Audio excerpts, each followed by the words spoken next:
right, everyone, why don't we go ahead and get started. Welcome to the People's Classroom. I'm Gianni Notaro. Great to have you with us. Awesome turnout. I know we switched things up a little bit. It's a Monday instead of a Tuesday, but we'll make the adjustment that's necessary.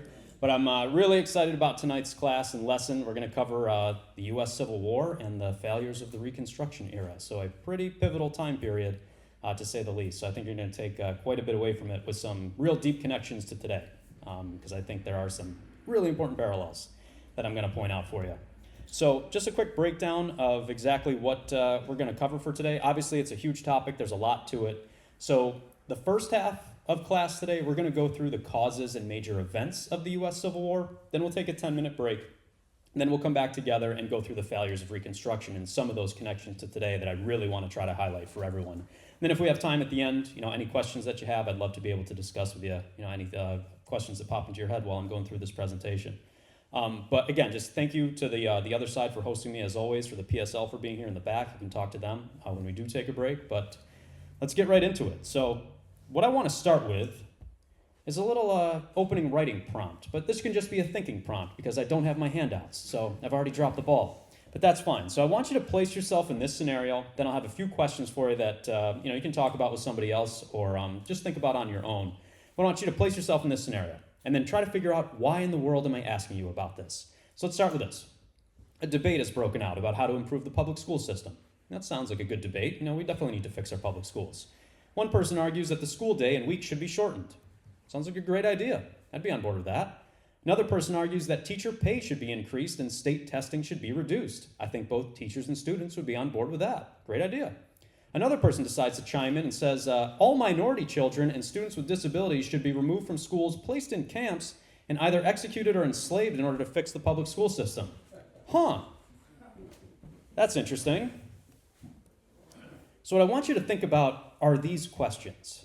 Number one, should you attempt to have an intelligent debate and compromise with that last person in the above scenario? Or should you immediately view them as an enemy who needs to be fought or at the very least completely and utterly disregarded?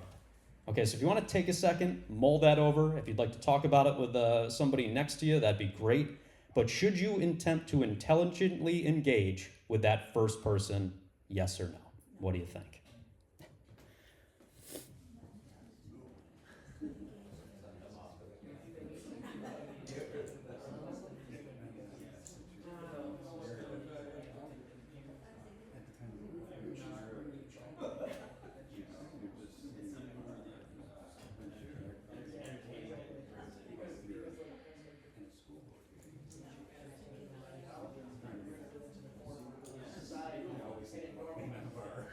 All right, I know I'm not giving you a ton of time, but what do you think? Should you attempt to intelligently debate that last person? Well, Intelligently is the key word. Yeah. I guess it really leads me to my second question. Is there a danger in trying to engage with somebody like that last person? Is there a risk? Is there any sort of danger that's involved with actually entering into a debate or trying to compromise with somebody like that last person in that scenario? Yeah, Lucas? I think that, you can hear what they have to say, but I think it should be disregarded because I think if you're engaging with their belief, then you're potentially normalizing that ideology and bringing that to the forefront of many people's minds within society, which then further allows for something like that to happen in the future because people start to think that this is a normal occurrence and is something that is okay and it should not even be, talked about, at least in my thought. Yeah, that's kind of the biggest thing that I want to stress to you. If, in my eyes, if you are engaging with that last person, are you kind of normalizing some of their way out there views? And then what happens with some of those views? They become popular. Exactly. They can actually become legitimate in the eyes of a few people and become a little bit popular. So again, like the bigger picture thing that I'm trying to stress here, is it okay sometimes to have enemies and not be friends with everyone? When is it okay to have enemies from time to time? Because everyone always says like, oh, we all got to get along. That's nice. When is it okay to not compromise? When is it okay to actually have enemies?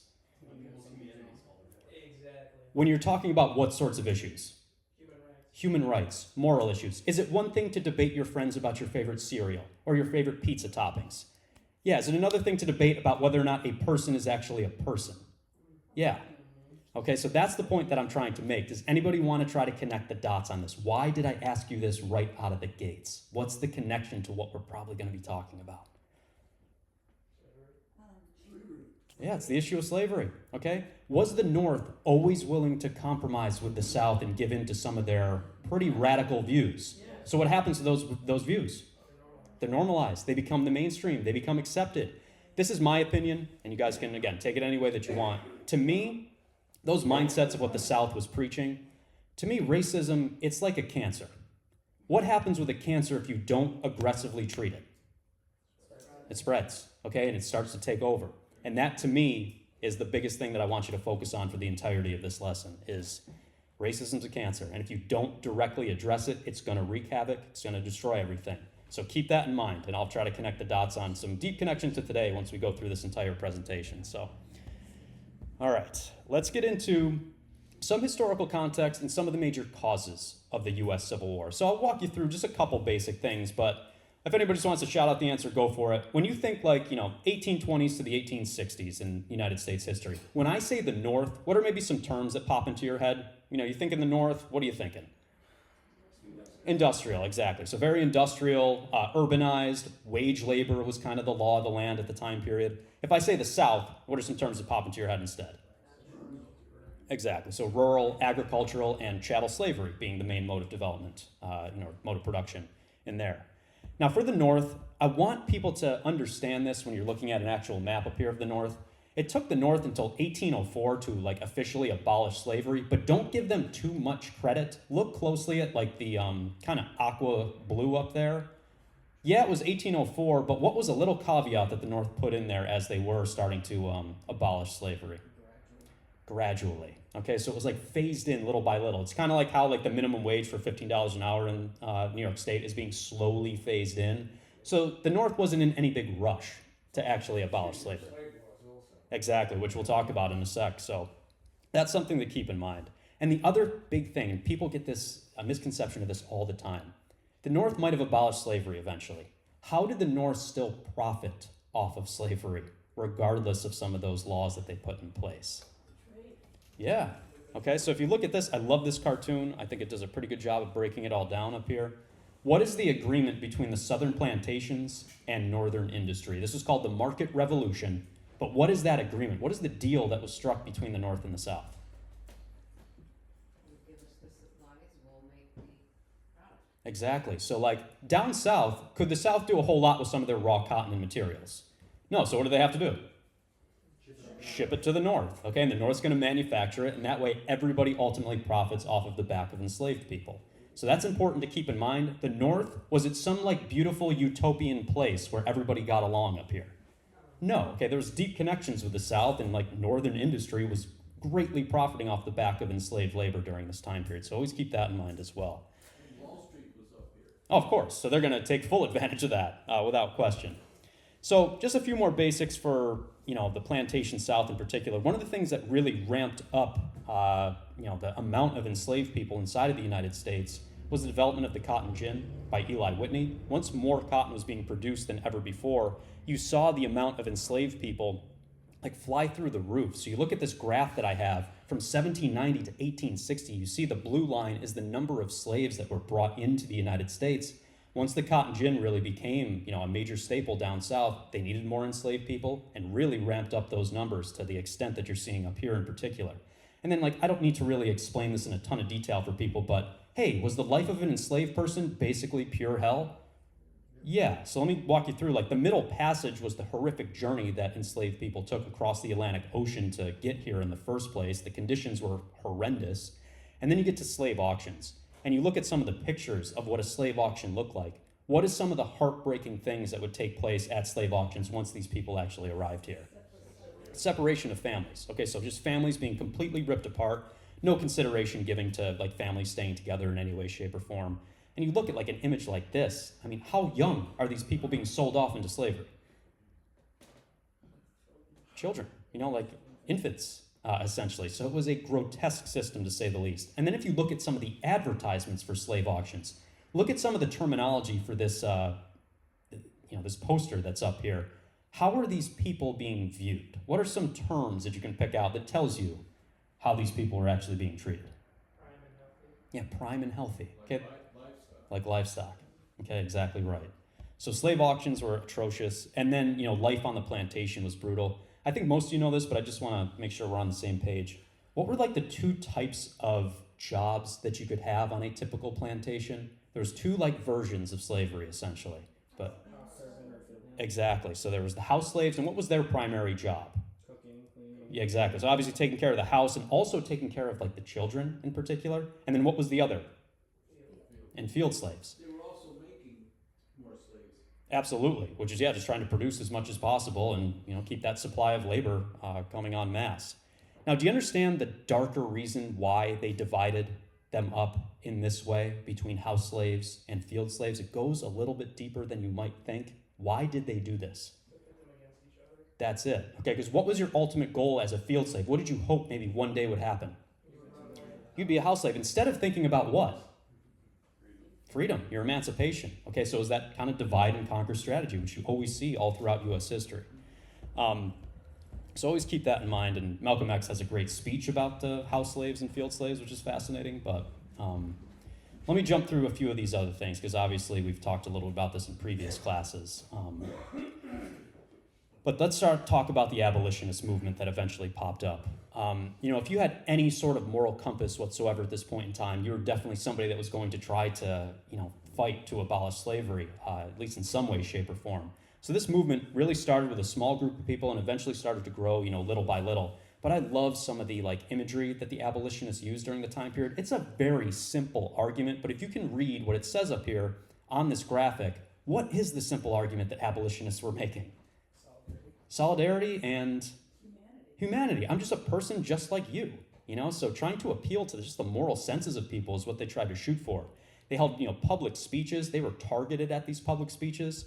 Sometimes there was literature like this that was put out, a filthy abolitionist is about to give a public speech. Go over there and harass them and make sure that they can't talk. So abolitionists were definitely doing some dangerous work to try to lay the foundation to emancipate these people. And a few abolitionists in particular that I want to highlight. William Lloyd Garrison and his newspaper, The Liberator, was kind of the first mass publication to try to wake people up to the issue of slavery. So this was published en masse, and Garrison went through hell quite a bit just to make some of these basic statements. But the other person that I definitely want to focus on is Frederick Douglass. So for Frederick Douglass in particular, he was born into slavery inside of the state of Maryland. And if you read some of his quotes, it's pretty sad, to say the least. What did he have no accurate knowledge of? His own age. Okay, had no idea how old he actually was. And the other thing about Frederick Douglass, they believe that he was also part Native American as well, so he really understood oppression without question. But what was Frederick Douglass taught that not a lot of enslaved people were taught early on? Exactly, so he was literate. Do you know who taught him some of these basic literacy skills? It was a woman, and it was the wife of his owner. Okay, her name was Sophia Auld. She decided to take it upon herself to actually teach some basic literacy skills to Frederick Douglass, but she later stopped teaching him, and she said that eventually she believed that slaves were incompatible with education. So she taught him some basic things and then decided to take it all back and didn't actually finish his education. But I love this quote from Frederick Douglass because I think it just shows the power of literacy. Once you learn to read, you will forever be free. Okay, and that's the power of literacy. It makes you a person. It makes you be able to actually interact with the world. So him being able to do that and think for himself was incredibly empowering for him. And then he went through a couple different owners, and his life was obviously pure hell. But when he was about 16 years old, he was sold off to somebody else. There was tons of beatings that took place. Do you know what he decided to do at one point while he was being beaten, which is really gutsy?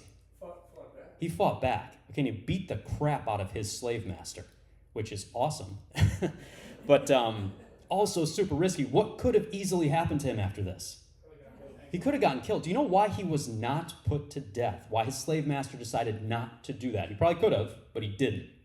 Because he was an investment. It was an investment. That's exactly right. This was one of the only enslaved people that this guy actually owned, so he decided nope. And because Frederick Douglass stood up to him, the beating stopped after that. Which again is pretty impressive and tells you a lot about Frederick Douglass. Now, after all this took place, when he was about 20 years old, he finally decided to kind of plot a trail along the Underground Railroad and was able to ultimately escape. Went to Pennsylvania, eventually settled in New York, and I think most of you know this, but where did he do a lot of his abolitionist work once he got to New York State? Rochester. Okay, that's why there's tons of statues, and memorials for Frederick Douglass there in particular. But I love his quotes right after his escape. He said, "I lived more in one day than in a year of my slave life." So just that one day of freedom to him was more than everything that he'd experienced up until that point in time. And then he met up with William Lloyd Garrison, did some work in Boston, Massachusetts with the Liberator. And then he even went to the Seneca Falls Convention and talked to Elizabeth Cady Stanton and Susan B. Anthony, and was a supporter of the women's suffrage movement early on. And then once he got to Rochester, that's where he published his own abolitionist newspaper, the North Star. So that's where he did a lot of his work. And again, if you've ever been to Rochester, you'll see some signage and statues for Frederick Douglass. But he has one of the best speeches I think I've ever heard. I just want to show you a snippet of it. But I love this speech, and it's titled, "What to the Slave is the 4th of July?"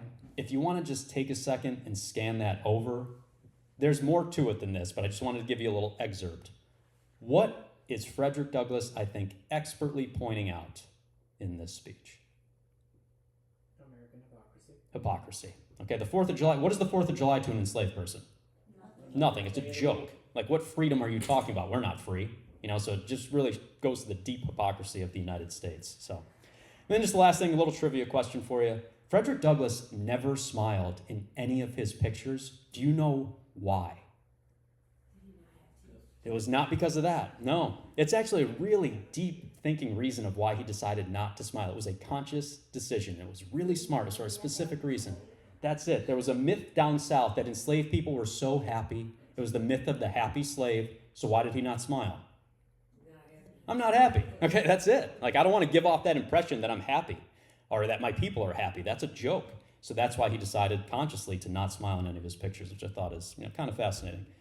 But all right, let's take a look at the building blocks of the Civil War in particular. So let me go through some of the compromises that were made, and this goes back to my original question of this is what happens when you compromise with racists. This is what can take place. Let's go through some of the slavery compromises that happened in the build-up to the Civil War. So the first one is the Missouri Compromise. This happened in 1820, so it's 40 years before the Civil War ultimately breaks out. There were 2 states that were up for statehood, and I have them circled up here, but it's Maine and Missouri. Does anybody remember what the basic compromise was here for the Missouri Compromise? What did Maine become? Free state. Missouri's going to become And then there's one more caveat to this as well. What was the agreement moving forward that we thought was going to finally settle the issue of slavery with the Missouri Compromise? We had to evenly separate one, if you brought in one free state, you had to bring in one slave state. Exactly, along that 3630 line that you see up there. So if you were a state that's north of the 3630 line moving forward, what should automatically happen? You're going to be a free state. If you're south of it, obviously you're going to be a slave state. Is this confronting the issue of slavery in any way, shape, or form? What are politicians doing here? Deferring. Yeah, exactly. Have you guys heard this phrase? I'm sure you all have. Just kicking the can down the road. That's all they're doing here. They did not want to directly confront the issue of slavery. Because remember this, is everybody profiting off of it at this point in time? Of course. And that's really the deep-seated reason behind it. So that's the Missouri Compromise. The next compromise that you might remember, and actually I do want to highlight this, there was the Wilmot Proviso. David Wilmot, I got to give him credit. He was a senator from Pennsylvania. He proposed all new territory that gets incorporated into the United States should automatically become free territory. Okay? So he argued that. And he actually got his vote on the floor of the House. Did it pass inside of the House of Representatives? It did. Okay, passed by 20 votes. One problem. Where do bills go to die? The Senate. Guess what happened in the Senate? Nope. Bill died, never ended up happening. So even though most people agreed that maybe we should ban slavery, doesn't matter because the South had a stranglehold inside of the Senate and was going to be able to shoot down any legislation that was ultimately being enacted. So let's flash forward a little bit. Let's go to the Compromise of 1850. If you're familiar with this at all, which state was now the most hotly contested state that was up for statehood in 1850? California. Okay? One problem. Remember the Missouri Compromise that I just showed you? That 3630 line. What do you notice about it? It runs right down the middle. So what do we do with California? Does anybody know what the agreement was here for the Compromise of 1850? This one sucks. The good part of it, what did California become?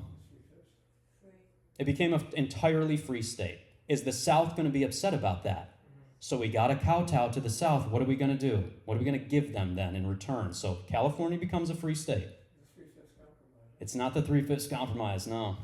Another state. The Fugitive Slave Act is passed in Congress. Do you know what that law is going to do to anybody that's trying to escape to freedom along the Underground Railroad or anything like that? Patrol from the north would be forced to bring them back to the plantations. Exactly. And if you were found to be like harboring an enslaved person or helping them along the Underground Railroad, do you know what some of the penalties and fines were? Yeah, prison. Like you'd be thrown in jail for 6 months. You get a fine of like $1,000, which in the 1850s is a lot of money. So they were trying to just stop that entire process from taking place. And that goes back to that message that I said. That's all politicians are doing here. Nobody's directly confronting the issue of slavery. They are just kicking the can down the road. And the Fugitive Slave Act being passed, like if the Underground Railroad wasn't already risky enough as is, and all the different trails and, places that people tried to escape to, it was very dangerous to say the least. But I do want to highlight this because it's a quick piece of local history. There were some stations in Utica along the Underground Railroad. And my wife and I, this was about 10 years ago now, it's the Oneida County Freedom Trail. Does anybody remember the movie 12 Years a Slave? Yeah, so 12 Years a Slave is about Solomon Northrop, who was a free man who was kidnapped, brought to the South and enslaved completely against his will, and then was able to escape along the Underground Railroad.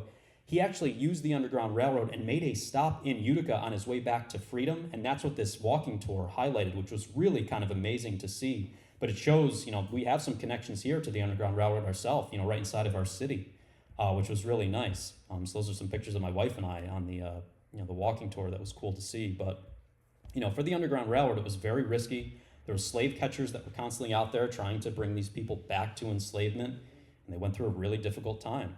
However, this is, if everyone remembers Dog the Bounty Hunter, it's like super evil versions of him that were going out and, taking enslaved people back to hell. But do you know what these slave catcher societies and patrols eventually morphed into? And this is something that I think is absolutely critical for people to understand, that is a deep connection to the country that we live in today. Police. Okay, that's what modern policing was born out of, was from those slave catcher patrols and societies that developed right before the Civil War. So you look at the pictures, that I have up here. Runaway Slave Patrol looks a lot like a police officer's badge, and there's a reason for it. The origins of modern day policing ties back to the time period that we're talking about. Now, I don't want to take too much of a tangent, but I think this is fascinating, and I will tie this all back to the time period that we're discussing. Do you believe police have a constitutional obligation to protect you if you, as an individual, are in harm's way? What would you hope the answer is to that question? Guess what the actual answer is? No, not at all. And there's been some cases recently, and this one is absolutely heartbreaking. This was back in 20 years ago, 2005, Castle Rock versus Gonzalez. The guy that you see over there on the right, the father of this family, was incredibly abusive, just a terrible, terrible guy, awful to his children, awful to his wife. The wife ended up divorcing him, and she got a restraining order against her husband. Okay, so she tried to, protect her children ultimately. He still had some visitation rights with the kids, but one day he decided to break that. He broke the restraining order. He broke his visitation hours. He kidnapped the 3 children that you see in the foreground of this picture, took them out. Do you know what the wife obviously did once she saw what was taking place? She called the cops. Guess what the cops said? We can't do anything about this. And this was their quote, or this is eventually what the quote ends up relating around. Why was there not going to be any action taken on this? Yeah, if you can't see this, it says no property interest equals no accountability. Okay? What would have sparked them into action? If he was trying to take over the house, then yeah, they would have been obligated to spark into action, but they didn't do anything. Do you know what ended up happening? Do you know what he did to these children? He murdered all 3 of them, and then got into a shootout with the cops when he showed up to a police station and was killed himself. Okay, the mother obviously was absolutely distraught. She decided to sue. This case went to the Supreme Court, and the Supreme Court decided in a 7-2 decision that the cops cannot be held accountable for that very reason that I just highlighted. No property interest equals no accountability.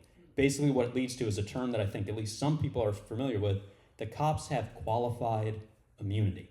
It's a really high bar that you need to pass in order to hold a police officer accountable for any sort of wrongdoing that might have taken place. So that's why, if you guys flash back, and I don't want to get too depressed about this stuff, but the Parkland shooting or the Uvalde shooting a couple years ago. Do you remember this image at Uvalde? Yeah, if you forgot about this, this was like 25, there's 20 like 5 and 6 year olds that were being systematically executed right down the hallway from this police officer was, and where a few others were as well. What were they doing for 45 minutes while they were listening to children be systematically killed? Hanging out. Checking their phone, and it gets worse. Can you guys look closely at this cop's background on his phone? Do you know what comic book logo he had? The Punisher. Okay, the Punisher, if you don't know from comic book history, the Punisher is a vigilante that will do anything, break any law to bring people to justice. What's this guy doing instead? Playing Candy Crush on his phone while kids are being killed. All right? Were cops held accountable at all for their inaction during Uvalde? Not at all. Do you know what parents were doing during this whole madness? They were trying to break in. The cops were stopping them from breaking in because they knew that nothing was happening and their kids were being slaughtered. But there was no accountability. Still today. It's been 3 years. Nobody's faced any sort of consequences for this. None of it. And then to make things even worse, the Uvalde police now gets to show up to the middle school where this happened and tries to recruit kids. So that's wonderful. However, do you know what the police are responsible for protecting? What sort of property? Private property. So that's why you'll see pictures like this all the time. When like the Occupy Wall Street protests broke out, were police there, and what were they there to do? They're going to stop you from ransacking a bank because that's private property. Okay, so really the point that I'm trying to raise is this. Who do the police operate on the behalf of? Rich. People at the top. Okay? So that's why, just to tie it back to the time period I'm talking about, what was the private property that police or slave-catching societies were protecting during the 1800s? Human beings. All right, so that's where it all stems from. That was the property that they were trying to protect. So keep that in mind. It gives you a deep connection to what this country was born out of. But again, not to leave it on too dour of a note, I just want to highlight one individual that I think was absolutely fascinating. He used the Underground Railroad, but he used it in a really ingenious way in order to escape to freedom. Do you know how he was able to deliver himself to freedom that nobody else pulled off, but he was able to actually pull this off? In a coffin? Close. So close. Not a coffin. A UPS mailer? Yeah, basically. Early version of that. This is a great nickname, and he has this nickname for a reason. Henry Box Brown shipped himself to freedom because he had like connections to some wealthy abolitionists in the North that were able to like coordinate this entire thing. But he shipped himself to freedom. He eventually ended up in England. That's where he ultimately escaped to, which is just fascinating. And this, I think, is hilarious. When he got to England, do you know what he became? And it makes total sense. Not a mailman. Great guess. No. Great guess. You know what they said when they opened the box? Yeah. Holy shit. For sure. All right, I'll give you one hint on this. Abracadabra. Became a magician, which I think makes complete sense. So if you ever have the time, there is a children's book that actually my wife and I bought for our son called Henry's Freedom Box that is illustrated by Kadir Nelson, who just has like beautiful visuals in this, but it takes a deeper dive into Henry's kind of backstory and the context of what he came out of, but it's pretty cool. So if you ever want to check that out, it's pretty interesting. All right, and then Harriet Tubman, there's a lot that I want to cover, so let me jump ahead a little bit. Let me get back to the slavery compromises. The next big idea for how politicians are going to try to tackle slavery was this concept: popular sovereignty. Read the definition up here and tell me, why is this, like on the surface, if you don't critically think, this sounds great. Why is popular sovereignty also not going to actually settle this issue of slavery? And if you can't read that, it says people in the new state would vote on issues instead of their representatives. Sounds nice. Why is that not actually that great? This is the 1850s. Who could vote? That's it. Okay, so is like the whole entire of society going to be able to vote on this? No, it's a sliver of the population. So the next big territories that were up for statehood are the Kansas Territory and the Nebraska Territory. Remember the Missouri Compromise. What is supposed to automatically happen to those two territories? They're supposed to be free. South didn't want that, and they basically throw a hissy fit, and they decide to fight back, and they pass popular sovereignty, where they say the people in those territories, they're going to vote of whether they want to be free states or slave states. This vote is going to be a complete sham once it goes down. Can you give me one way in which the South can tip this vote in their favor and make sure that these territories become slave territories and not free territories? By flooding landowning white men into those territories. That's how they did it. Okay, so what the South decides to do, they hired a lot of like lower class whites in particular, had them set up residence inside of Kansas and vote inside of this election and then leave after the vote was over. Okay, so they established residence, the vote went down, Kansas becomes a slave state, and then those guys just ended up leaving. So like wealthy capitalists basically were able to flood this place with lower class workers and kind of go from there. So this vote was a total sham. This is one of the most bizarre political cartoons. I'll probably show you the entirety of all of my presentations, but it's accurate. That was John Brown when he was calling Kansas. That's what we're gonna, yeah, absolutely, we're getting them. If you can't read what that says, it says forcing slavery down the throat of a free soiler. That's what the South was doing. Like, we are going to force the issue of slavery directly down your throat. People in the North, if you were an abolitionist in any way, shape, or form, like, you were furious about this fake vote that went down inside of Kansas. And things even got heated on the floor of the Senate. This is one of the most remarkable events in American history, well, at least the history of the Senate. There was an attack on the Senate floor. Preston Brooks was from South Carolina. He was a Democrat, very pro-slavery. Charles Sumner was from Massachusetts. He was one of the radical Republicans that really wanted to, abolish slavery very quickly. Sumner was giving a speech about what a joke the Kansas vote was. Preston Brooks just took out his cane and started beating the crap of him on the Senate floor. Okay, so it shows you like how intense things got, even on the floor of the Senate over the issue of slavery. And it leads to one of my absolute favorite people in history, John Brown. Okay, so John Brown, he was a radical abolitionist.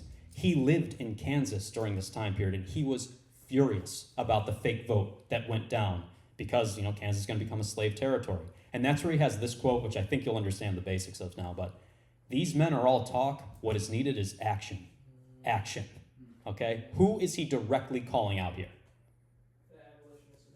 The abolitionists in the North. Abolitionists in the North, and who else? The government and The government as a whole, and even like radical Republicans say, you're not doing enough. We need to actually take action on this. That's the only way we're going to directly confront this issue, this evil institution of slavery. So here's a meme, but it's pretty accurate.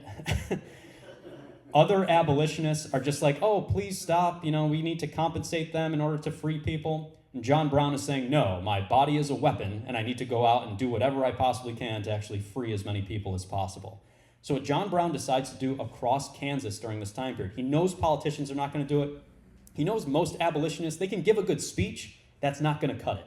So instead what he decides, I'm going to take my children. We are going to Kansas, and we are going to basically try to start a revolution and free as many people as possible. And what were they willing to use? Violence. Okay, that's it. And he said that's the only way you're going to directly confront this issue of slavery. Yeah, and I really like the people that John Brown brought along with him. Who made up his abolitionist militia when he was running roughshod around Kansas? Freed slaves. Can you read what that says? If you guys can't see what that says, yeah, at the bottom. Oppressed people, so Native Americans, Jewish people, all these different groups. Why would they be willing to join his cause? Solidarity. They get it. Okay, they know what it's like to be oppressed, so they were willing, let's put our lives on the line, and let's free as many people as possible. And at least this is one of the most famous images in the dawn of the Civil War.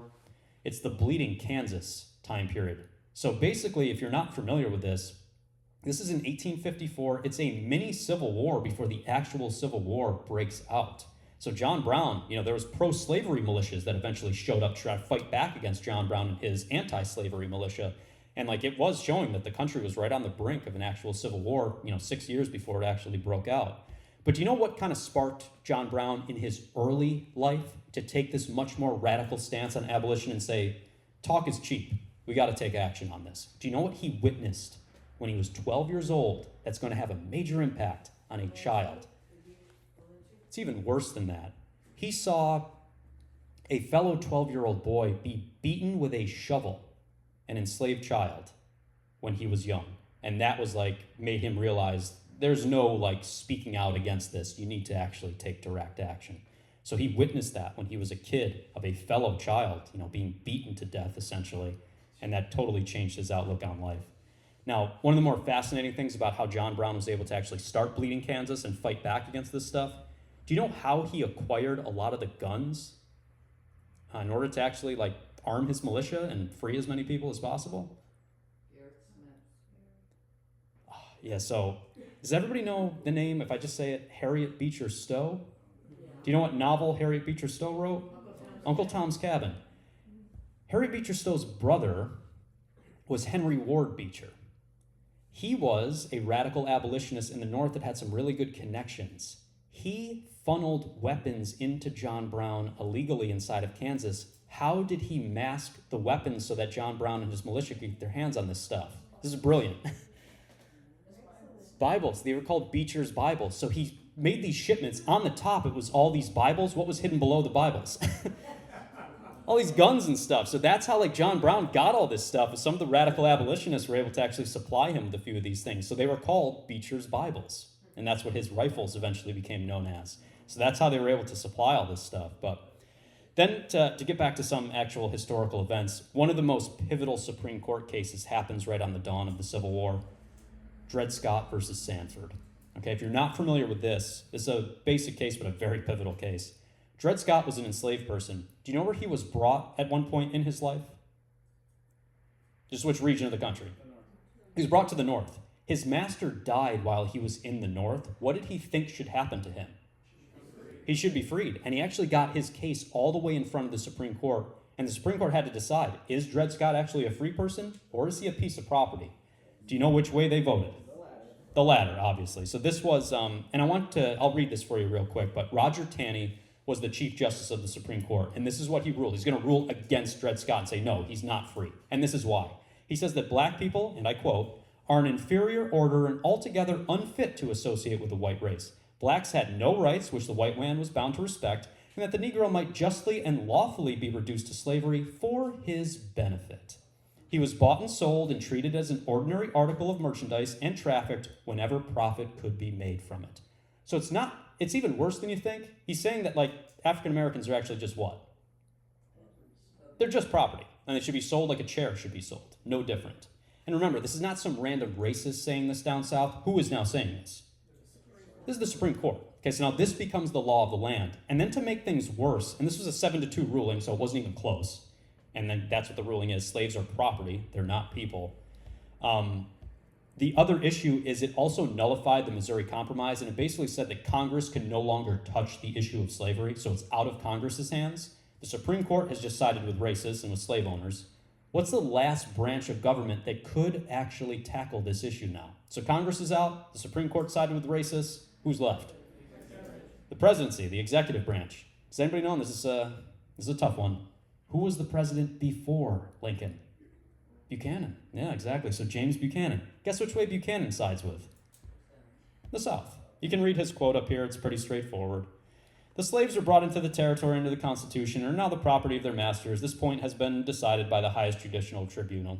That's it. It's over. Just whatever the Supreme Court says, that's totally cool. So I'm just going to wipe my hands clean of this. Let's move on. All right, then it leads to John Brown's last action.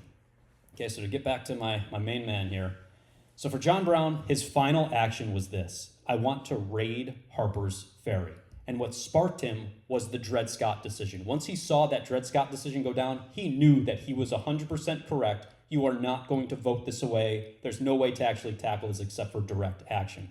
And that's why he has this quote on the wake of his raid on Harper's Ferry. The crimes of this guilty land will never be purged away, but with blood. That's a pretty intense quote, but he's also 100% right.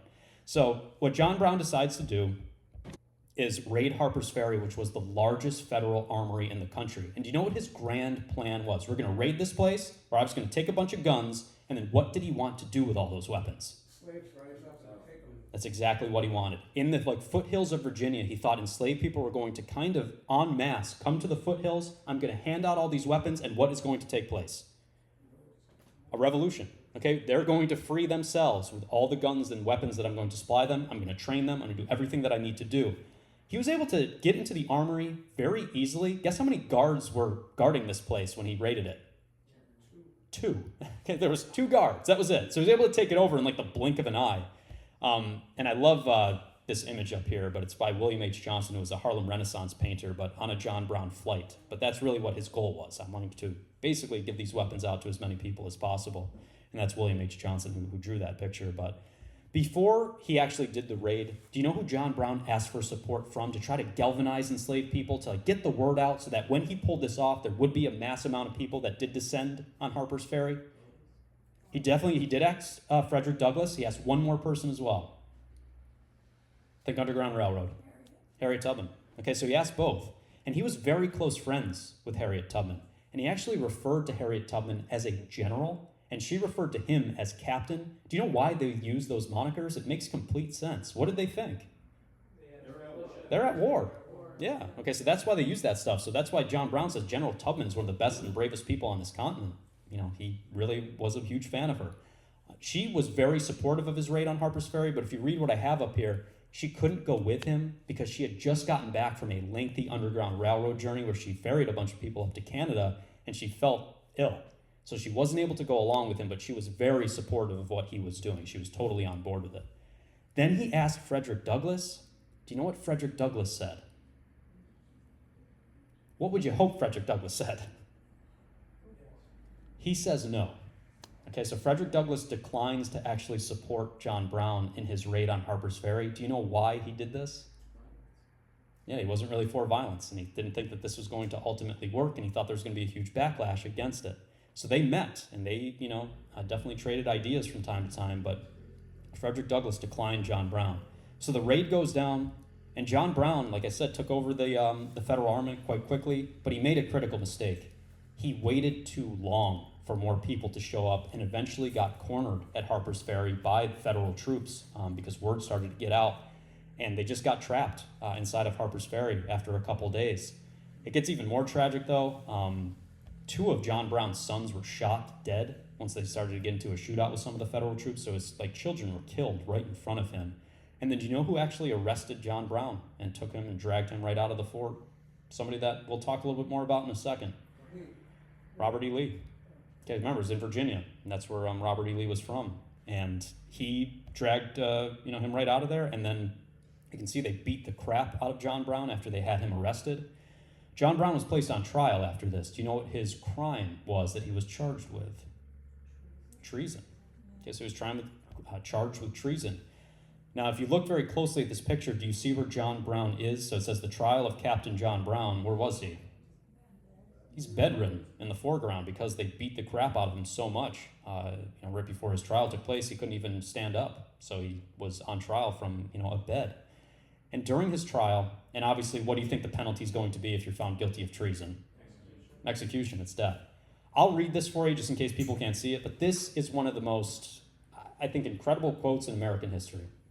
John Brown, after the trial goes down, he's found guilty, he's sentenced to execution. This was his final note that he wrote. I'll read this for you just in case you're having a tough time seeing it, but I think this is pretty powerful. So he said, had I interfered on behalf of the rich, the powerful, the intelligent, the so-called great, or any of that class, and suffered and sacrificed what I have in this interference, it would have been all right. And every man in this court would have deemed it an act worthy of reward rather than punishment. But I have always acted in defense of the despised poor.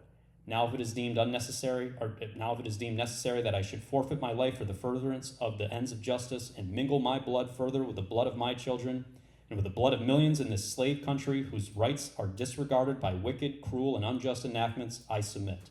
So let it be done. That's a pretty powerful message. He's saying, who does he always sided with? The oppressors. The oppressed. The oppressed. He's always sided with the oppressed. If he sided on behalf of the rich, how would he be treated by this country? As a hero, and everybody would reward him. If he stopped like a slave uprising, he would have been absolutely rewarded for it, but he's never done that in his life. He's always fought for the oppressed.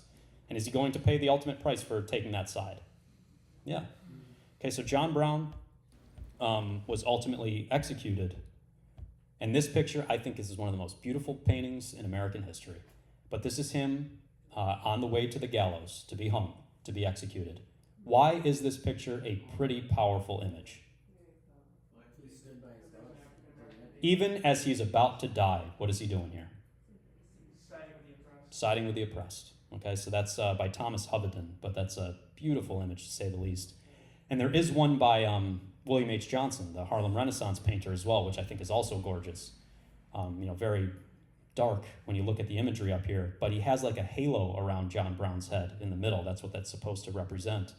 But yeah. Did that really happen, that a black woman brought a baby? Because it's in both. Nobody knows for sure because there was like not a lot of witnesses that were able to actually watch his execution, but that's somebody's interpretation of it, and I like that interpretation. So I don't know if it's 100% true, but Well, both artists did it. both artists did it. So there must have been some sort of tale about it. Yeah, which The song becomes incredible, and then John Brown's body lies in molder in his grave. yes, So, great song. Yeah. Great song. And we haven't talked about him yet, but do you know who was at John Brown's execution and really enjoyed watching John Brown die? Besides Robert E. Lee. Give you a hint, he's the guy that's gonna kill Lincoln. John Wilkes Booth was there. Okay, he was a member of one of the pro-slavery militias that helped to capture John Brown and the people with him, and one of the Richmond Greys. So he was at John Brown's execution and loved it, obviously. But I also want to highlight these 4 individuals. It wasn't just John Brown that was executed. Like, free people joined him, enslaved people joined him. These 4 individuals that you see up here were ultimately executed along with him in 1859 during this entire time period. And I just want to show you a few quotes that kind of summarize John Brown's life. But Harriet Tubman was asked, like, what do you think of John Brown after he was killed? I love her quote up here, but she says, he done more in dying than 100 men would in living. Okay, that like his cause was a just cause, and his actions like really resonated with people. And even Frederick Douglass. Remember, Douglass didn't support him in the raid on Harper's Ferry, but I like Douglass's quote afterwards because I think it's telling.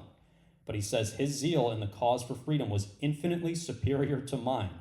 I could live for the slave. What could John Brown do? He could die for him. Okay, which really shows his willingness to sacrifice, where Douglass wasn't quite willing to take it that far. So I think that's interesting. But last thing on John Brown, do you know where his final resting place actually is? It's a abolitionist museum today. Yeah, exactly. So if you know like Lake Placid, it's way up north, but that's his final resting place. It's right there. I always wanted to visit this. I somehow never have. It's only like 3 hours away. Have you checked it out? Yeah. Yeah, and it has like, again, it's a remembrance of all abolitionists throughout history. There's, statues and memorials. Yeah, so I really do want to check this out at some point. If you ever have time, this is based on a novel, but The Good Lord Bird, great TV show. It came out on Showtime a couple years ago. The actor that plays John Brown, it's just 7 episodes, that's it. So it's just 1 season, 7 episodes. Ethan Hawke plays John Brown, and I think he does an excellent job with it. But it really shows like the Bleeding Kansas, it shows the events of Harper's Ferry, it shows his execution, and you really get a good understanding of what John Brown was all about. I think it's a fantastic show. So if you're interested in John Brown at all, highly recommend that you check this out. But to get back to the point that I'm trying to make, John Brown, when he was taught to me, even myself, in high school, do you know how John Brown was taught? Was he taught to me as this hero, or was he taught to me as some buffoon, some idiot? Yeah, he was taught as just some moron that tried to like get a bunch of guns and free people. Do you know why he was framed that way?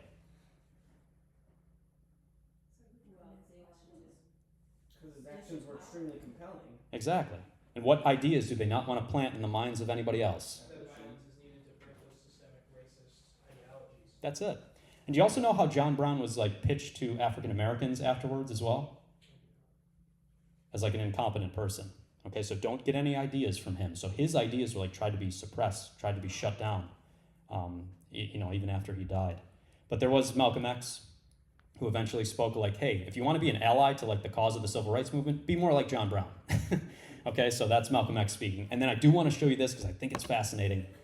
This is how John Brown is framed in like textbooks for American history inside of the school system. What is he phrased as? A violent extremist, but who's never phrased as a violent extremist? If you look at the top of this graphic that I have up here. The oppressors, they're never phrased that way. People that slaughtered Native Americans, they're not framed as violent extremists. Okay, why? What's the difference? Who did John Brown fight on behalf of?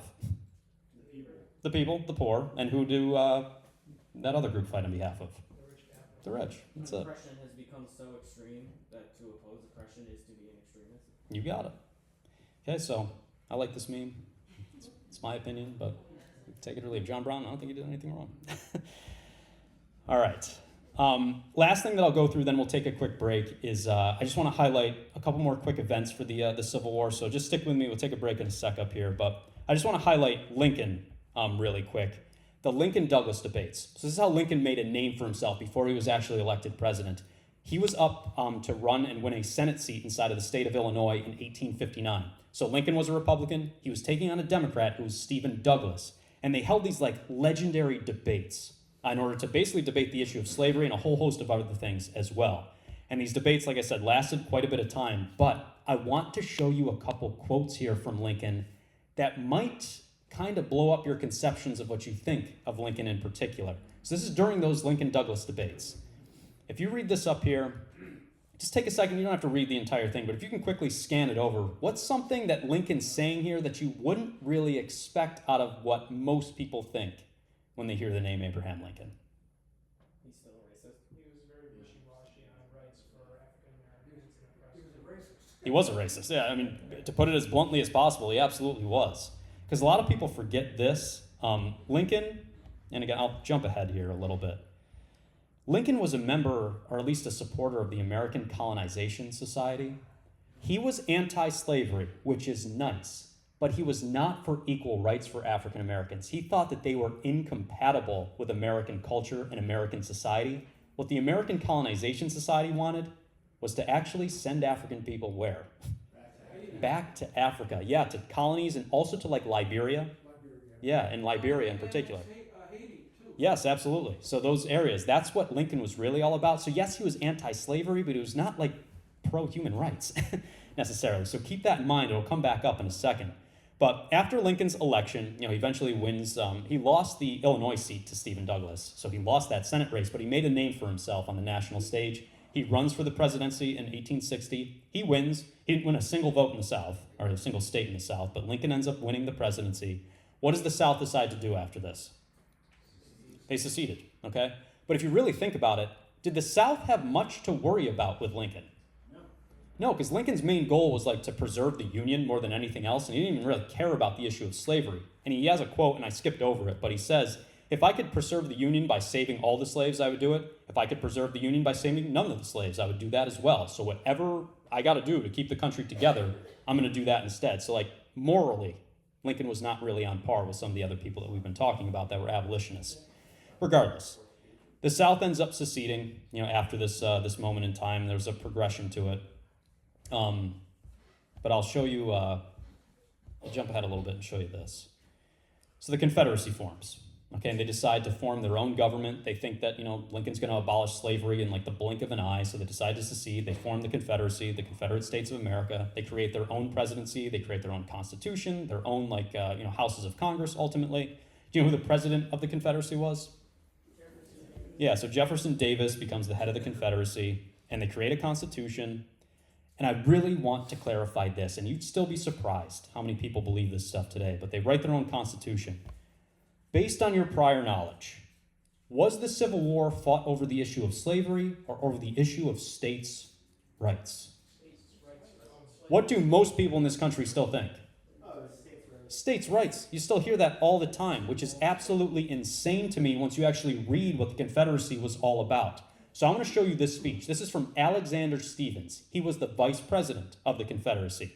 As the Confederacy was starting to form and they were actually seceding, they wrote secession declarations. They wrote an actual constitution of what their new government was going to be all about. I want you to actually take a look at legitimate sources up here. This speech by Alexander Stephens, this is called the Cornerstone Speech. This blows up any misconception that somebody has about whether this was about slavery or whether this was about states' rights. So if you read through this, I'll just highlight a couple lines up here. Our new government is founded upon exactly the opposite ideas of equality. Its foundations are laid. Its cornerstone rests upon the great truth that the Negro is not equal to the white man and slavery is his natural condition. What are they just boldly saying here? What is their whole government based on? Slavery. That's it. Okay, and I have a million other, and by the way, Alexander Stephens has a statue still in the Capitol today, which I'll get back to later on when we take a break. But all these Confederate Constitution excerpts that I have, they all say the same thing. They're all talking about how Slavery is the most important thing. It is the cornerstone upon which their government is being built. And all these are super racist. I mean, I don't want to take too much time going through this stuff, but Mississippi, Texas, Alabama, they're all saying the exact same thing.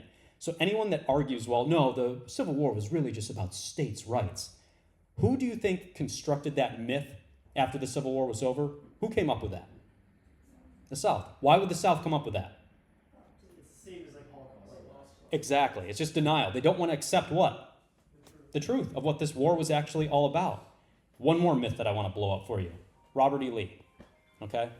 Robert E. Lee was from the state of Virginia. This was taught to me in school, that the only reason why Robert E. Lee decided to join the Confederacy was just because he loved his state of Virginia so much. He was just so loyal to Virginia that when Virginia seceded, he just decided to go along with them. I didn't question that when I was in 8th grade, but when you think about it for a second, does that sound like a bunch of BS? Do you know why Robert E. Lee was very willing to join the Confederacy? Did he own slaves? Yes, he owned 189 slaves. Okay?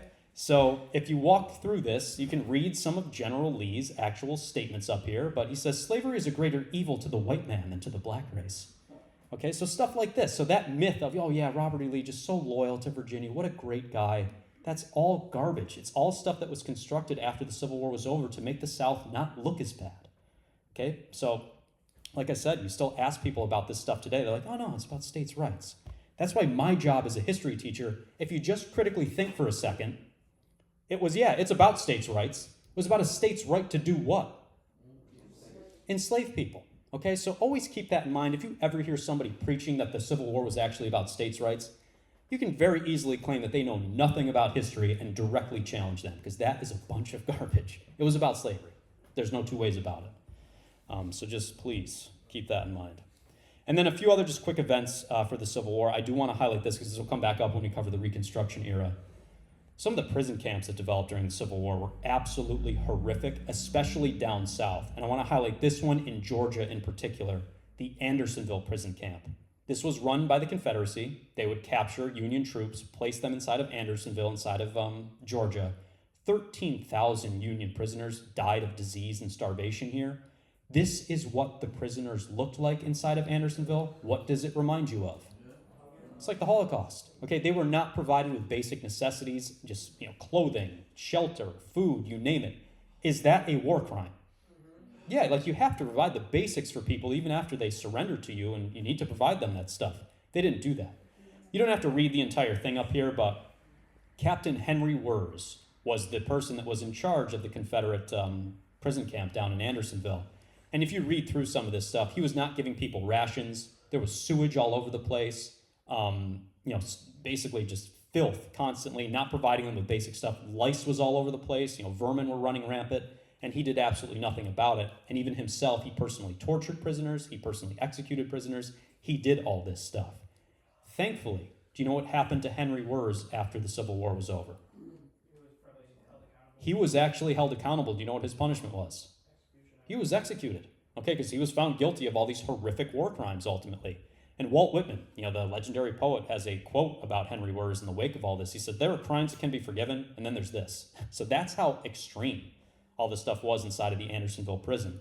However, you flash forward to today. Do you know what Henry Wirz has in Georgia? He's got a monument to himself. The organization that erected this monument is the Daughters of the Confederacy. I want you to read through this. Why do they argue he deserves to have this monument? Even still today, it's still up, down in Georgia. Discharging his duty with such humanity as the harsh circumstances. He just did the best he could under the circumstances. Just doing the best that he possibly could. Okay? So we don't want him to be, erased in history or be condemned in history. He should actually be uplifted. All right? So we'll come back to the issue of monuments and that sort of stuff at the end of Reconstruction, but that gives you a little insight of what we're going to be talking about. Real quick, like I said, let me just quickly go through this stuff. The Emancipation Proclamation was issued in the middle of the Civil War, but I just want to highlight this for you. It wasn't really moral reasons of why the Emancipation Proclamation was issued. Do you know why Lincoln decided to issue this and say, hey, we're going to free all the slaves? No, the South isn't going to pay attention to it, but once the war's over, slavery's over. Do you know why Lincoln issued this during the Civil War? It wasn't really for moral reasons. Wasn't he pressured to by the people? He was pressured to, and there's also, he wanted to put like the screws to the economy down south, and he knew that that was going to really damage them because that's their main source of labor and production. And the other thing that comes along with the Emancipation Proclamation, yeah, exactly, African Americans were allowed to fight on the Union side for the very first time as a result of this. Now, granted, they were still in segregated troop units, but he thought this would add like kind of a fresh view, to the fighting of the Civil War itself. And that's why if you've ever watched the movie Glory, great movie, but goes through the Massachusetts 54th Regiment. But outside of that, images like this are still like popularized for Abraham Lincoln today. If you look at a picture like this, I think everybody knows the nickname for Lincoln is he was the great emancipator. Okay? Look at these images. Are these accurate or are these exaggerated? They're exaggerated, okay? And the point that I'm trying to make... Oh, absolutely, yes, that for sure. Have you guys ever heard of that theory or that concept of great man history?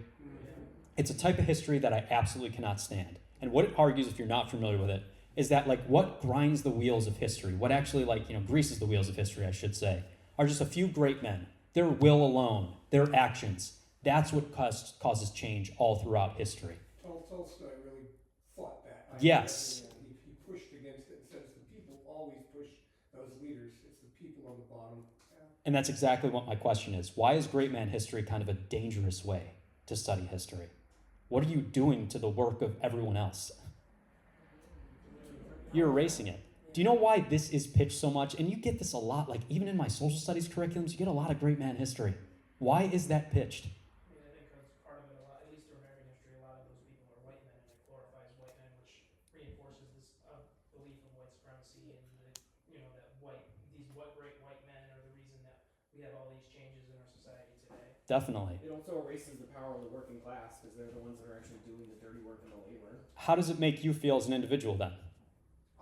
Powerless. I can't do anything. I just got to leave it up to the great men of history to actually tackle all this stuff. But yeah, I would also say it simplifies everything, it makes it easier. Yeah.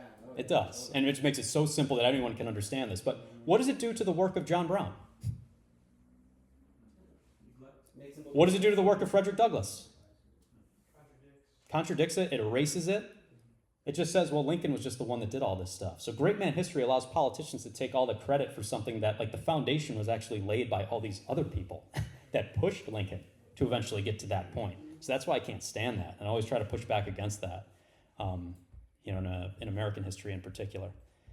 All right, I'm going to skip over a couple things just for the sake of time. The last major event of the Civil Wars were, Lee surrenders to Grant at Appomattox Courthouse, so that's where the war eventually ends.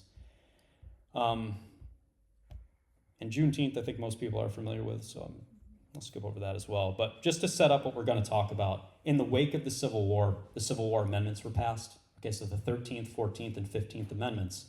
The 13th, that's obviously one of the big ones. It ended slavery, but there was an asterisk to it. What was the asterisk that's still there today? Imprisonment. Okay, so yeah, we're going to abolish slavery, but as punishment for a crime, you are still allowed to legally enslave somebody. So keep that in mind. The 14th Amendment, everybody born in the U.S. should now be an equal citizen under the law, so, actually have equal protection and citizenship rights.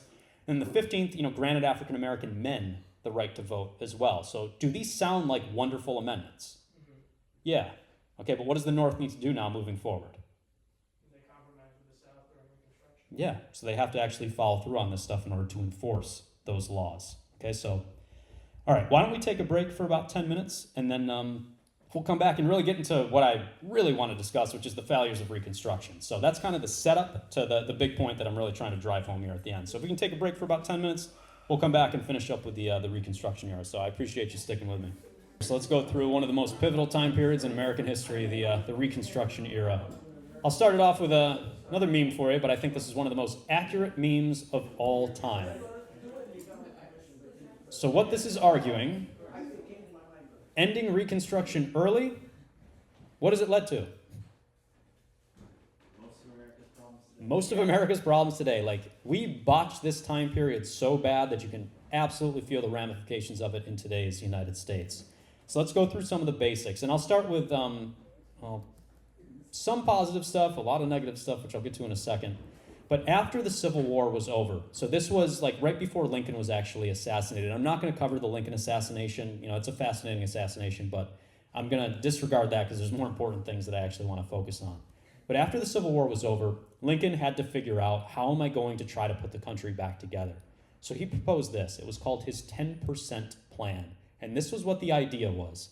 I'm going to force Southerners to sign loyalty oaths to the Union in order to do that. And once they hit a certain amount of people that sign these loyalty oaths down south, and there's going to be ceremonies for it, etc., then I'm going to actually readmit that state into the Union. But he only needed 10% of the population in each state to do that. Is that a pretty low bar? Very low. Radical Republicans in the Senate tried to fight back against this, and this was the Wade Davis bill, but they wanted to say, not 10%, this makes more sense. What instead? 51%. Lincoln vetoed this bill, and he said, no, my 10% plan is going to be the law of the land. Like I said, that's a really low bar in order to enact. And this, to me, I'll read this for you if you can't see it, but for Lincoln's second inaugural address, this was 1864, right as the Civil War was winding down, he says, with malice toward none, with charity for all, with firmness in the right, as God gives us to see the right, let us strive on to finish the work we are in, to bind up the nation's wounds. Can you just take a second and think about why this quote is actually, at least in my eyes, lame as hell from Lincoln? With malice towards black people, with charity for all white people. Right. So with malice toward none, what does he want here? We just got to keep the Union together. I just want to love everyone. If the shoe was on the other foot, if the Confederacy won the Civil War, do you think they would be singing together and joining hands like this? What would the South have done to the North if given the opportunity? They would have executed their generals, they would have imprisoned people. No doubt. What's the North going to do here instead? Yeah, we're going to be the bigger man, okay? And what do you think happens to people like Jefferson Davis, Robert E. Lee, and all the other Confederate leaders that were classified as traitors? They were pardoned, okay? So, like Robert E. Lee in particular, and I'll go through a couple of them. So Jefferson Davis was captured by the end of the Civil War. And like the question was, what should we do with Jefferson Davis? Should we actually hold him accountable for being the president of the Confederacy, for leading this charge to, break away from the Union? This is Salmon Chase. He was the next Supreme Court justice. And this is what Salmon Chase says. If you bring these leaders to trial, it will condemn the North. His capture was a mistake. His trial will be a greater one. We cannot convict him of treason. What are they saying here? Exactly what John Brown said. Yeah, all right, we're just not going to hold these people accountable? That's fine. So he was captured, he was released, he was never tried for treason. Because at the end of the day, they're still wealthy landowners. Exactly, their class interests are protected. Now, to make things worse, do you know which president eventually gave a posthumous pardon to Jefferson Davis, let him completely off the hook for any crime that he may have been guilty of? Makes sense, think more modern. Southern president. Clinton? Not Clinton. Not LBJ. Jimmy Carter. Jimmy Carter in 1978 gave a full posthumous pardon to Jefferson Davis and said, nope, we're restoring full citizenship rights to Jefferson Davis, and we're going to basically put this to bed once and for all. Okay, so that's Jimmy Carter. Do you know who else has received full citizenship rights, a full pardon for being a traitor? Robert E. Lee. Okay, totally let off the hook in 1975. Take a wild guess. All these Confederate leaders have been pardoned for their atrocious crimes they committed. Do you know who has never received a posthumous pardon and is still a criminal in the eyes of the United States law? John Brown. Never received a posthumous pardon. Okay? The reason why I'm showing you this, what does it tell you about the moral compass of this nation? It's immoral. Yeah. If you fight to free people, how are you viewed in this country? As a criminal. If you fight to enslave people, how are you viewed? A warrior. Yeah, and you're going to be fine. All right, so there's acceptable violence, but John Brown's violence, that's unacceptable. We can't do that. Okay, so I think that's pretty telling. Now, a couple just real quick positive things for Reconstruction. This was nice in terms of what was created during the Reconstruction era. The Freedmen's Bureau was to help former enslaved people adjust to actual societal life. So they were taught basic life skills, taught some literacy skills as well. So the Freedmen's Bureau got off to a really good start because radical Republicans in the House and the Senate pushed to have these protections in place, down south in particular. So there's a bunch of really good work that was being done within the Freedmen's Bureau. And you can see like some of the schools that developed and those literacy skills being taught, like I said. So that was nice. But obviously, how do you think the South is going to feel about the Freedmen's Bureau? They hated it. And here's a super racist cartoon. But what is their argument up here? What was the South worried about because of the Freedmen's Bureau? It's at the expense of the white man. Exactly. Look closely at the bottom left of this picture. If we allow these people and like teach them how to read and write and do stuff, who's going to actually now be doing all the work down south? The white man. So we can't have that. Okay, so they were, oh, no doubt, like 2 to 1 in many cases. And then, when Lincoln was killed, the assassination by John Wilkes Booth, Andrew Johnson ends up becoming president. And if you're not familiar with Andrew Johnson, Lincoln chose him because he was a Southern Democrat, and it was his like overture to the South to say like, see, I'm on your side. I'm going to bring this country back together. The problem is after Lincoln was killed, Johnson becomes president, and Johnson was 100% a white supremacist, and he openly said it. So I want to show you just a couple quick quotes up here. So Johnson was a slave owner. He did free his slaves after the Emancipation Proclamation was issued, which is nice, but this is his quote in 1866. This is a country for white men, and by God, as long as I am president, it shall be a government for white men. Okay, so this is who takes over the Reconstruction era after Lincoln was killed. And obviously I have my issues, deep issues, with Lincoln. Is this guy about 1,000,000 times worse? Yeah. Sounds like Trump. Yeah. And that's why this is a great meme, but oh wow, what a lovely show. I'm sure this day won't set back Reconstruction indefinitely. And Andrew Johnson, I am absolutely going to F everything up. And that's basically what happened. But Johnson's Reconstruction plan, he wanted to get rid of the Freedmen's Bureau. He tried to veto it a couple times. It led to his eventual impeachment because he was constantly at odds with the radical Republicans in the Senate because they were trying to actually protect newly freed people. Andrew Johnson was trying to push back against them. They had articles of impeachment written up against Andrew Johnson. But for the impeachment itself, I know this is basic boilerplate governmental ins and outs, but do you know what needs to happen in order for impeachment to actually be followed through on and a president to be removed from office? Do you know how many votes you need in the Senate? It says it up there. You need a 2/3 majority. So he was held on trial against basically dereliction of duty as president. Guess how many votes they were shy to actually remove Andrew Johnson from office? 1 vote. They were 1 vote short. So Johnson is the first president to actually have articles of impeachment written up, but he was never removed from office. So he was drawn up on these charges, but the impeachment vote failed by 1 vote. And that's why I always go back. That's why I don't like the Senate, because it's not very democratic. Look at the vote in the House of Representatives. Was it pretty clear that nobody wanted this guy as president? But it doesn't matter. The Senate needs to agree, and the Senate didn't by 1 vote. So Johnson stayed as president, and things, got off to a decent start when you're looking at the Reconstruction era, but it's because of this, and that's because of Johnson. Who was stationed down south during this time period, at least early on during the Reconstruction era? Union soldiers. And what were they there to do? Facilitate Reconstruction. If those Union soldiers were not there, what would happen down south? Exactly. They would be running roughshod. It'd be like the Civil War never happened. So those Union troops were pivotal for Reconstruction actually getting off on the right foot. And there were some positives. You actually saw African Americans getting elected to the Senate, getting elected to the House of Representatives, because there were Union soldiers down there making sure the 15th Amendment was being followed through on, and there wasn't intimidation at the ballot box and all that sort of stuff.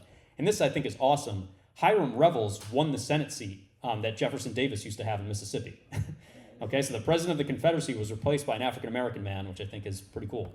But yeah, and then Blanche K. Bruce was the first formerly enslaved person to actually win a seat himself, so he became a senator in Virginia. And you've seen a number of actual African-American representatives actually being voted into office for the very first time. So that's great. That's all wonderful stuff. But let me get to where things start to turn. Are you familiar at all with the sharecropping system? Okay. This is how the South kind of figures out how can we circumvent some of those constitutional amendments, the 13th, the 14th, and the 15th Amendment. Can you take a second and scan this over? Start it point number one at the top. What is the sharecropping system designed to do down south? And this was evil genius on behalf of the Southern plantation class. It's just make slavery again, but it's like a monetary transaction within it. That's it. So if you're not familiar with this, it's basically like once people were freed down south, was there a lot of economic opportunity for them? Except for what? What's the only game in town?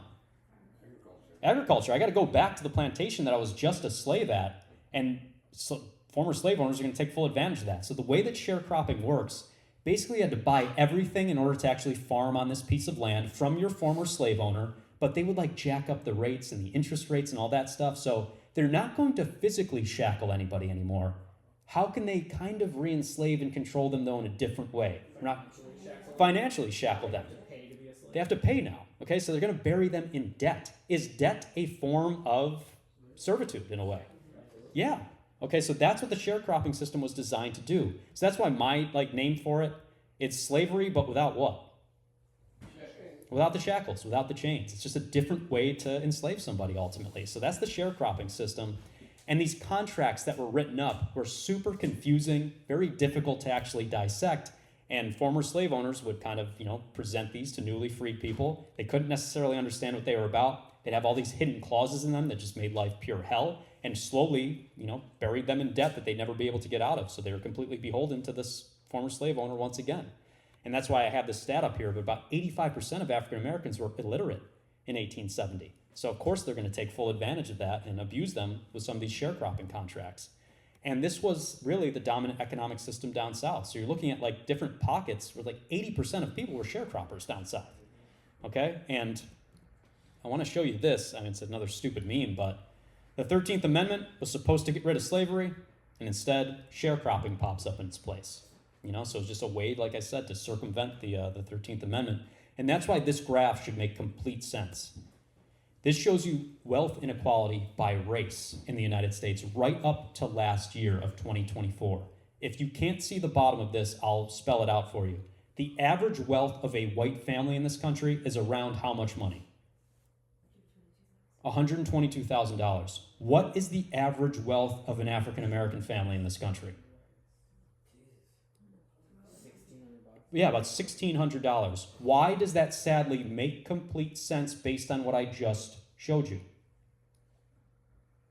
Years of economic entrapment. Have they ever been able to save or get ahead or do anything like that? No, because of the sharecropping system that was in place for about 100 years after the Civil War was over. So you can't build wealth if you're constantly in debt. So that was designed to do that. But that's why you see this massive gulf today when you look at racial wealth inequality. So.